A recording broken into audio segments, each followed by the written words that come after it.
দিন নেই রাত নেই পুরো সময়ই কর্মব্যস্ত রাজশাহীর শিক্ষার্থীরা শুধু রাস্তায় যানবাহন নিয়ন্ত্রণই নয়, নানা প্রতিষ্ঠান থেকে লুট হওয়া মালামাল দিনভর খুঁজে তালিকা করে জমা দিচ্ছেন তারা সংশ্লিষ্ট প্রতিষ্ঠানে।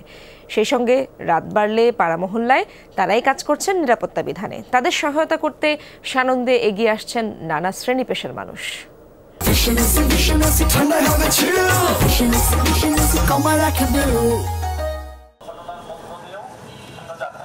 ঠিক যেন আবহমান বাংলার গ্রামীণ সমাজে ফেরা, যেন সেই প্রত্যন্ত গ্রামে দুর্বৃত্তদের ঠেকাতে রাত জেগে গ্রামবাসীর পাহারা দেয়ার শহুরে সংস্করণ। দেশের চলমান পরিস্থিতিতে রাজশাহী মহানগরীর প্রতিটি এলাকায় রাতের নিরাপত্তা নিশ্চিত করতে এভাবেই শিক্ষক, শিক্ষার্থী আর এলাকাবাসী জোট বেঁধেছেন।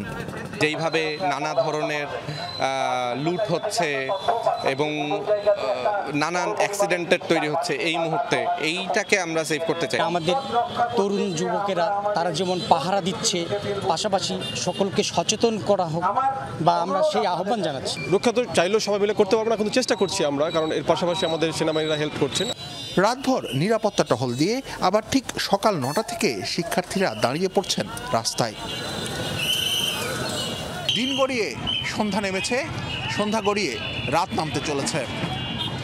সারাদিনের ক্লান্তি শেষে কর্মব্যস্ত মানুষ ফিরছে তাদের ঘরে, আর ঠিক সেই সময়ও ক্লান্তিহীন শিক্ষার্থীরা। তারা রাস্তায় দাঁড়িয়েছে ট্রাফিক নিয়ন্ত্রণের জন্য।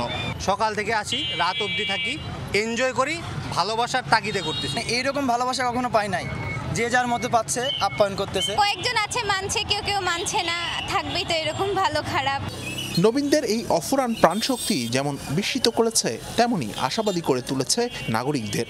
কোনো গাড়ি আমি রং সাইডেও যদি কেউ ঢুকাইতে চাই, অবশ্যই ঢুকতে দিচ্ছে না। স্টুডেন্টরা অবশ্যই নিয়ম নীতি মেনে চলছে। হয়তোবা আমরাই নিয়ম মেনে চলতেছি, আগে মানতাম না, অথবা তারাই হয়তোবা কোনো ভালো একটা দিক নির্দেশনা দিতে পারছে।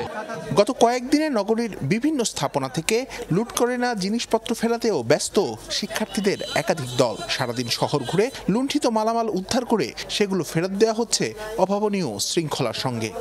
আমরা এলাকা এলাকায় মাইকিং করে দিচ্ছি যে আপনাদের মালামালগুলো অন্তত মসজিদে অথবা আপনাদের নির্দিষ্ট জায়গায় জমা করেন। সিটির মধ্যে যেখানে মাল পাচ্ছি আর কি, সবগুলো আর কি সিটি কর্পোরেশনের আন্ডারে আমরা লিখছি, সবগুলোকে আমরা নির্দিষ্ট একটা নাম্বার ট্যাগ দিচ্ছি। আসবাবপত্র, আলমারি টালমারি, চেয়ার টেয়ার যেগুলো দেখতে পাচ্ছেন এগুলো করেছি।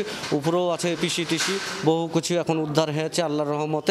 শিক্ষার্থীদের প্রত্যাশা, যার যার দায়িত্ব যথাযথভাবে পালনের মাধ্যমেই তারা আগামীতে তাদের স্বপ্নের রাষ্ট্র গড়তে অবদান রেখে যাবেন।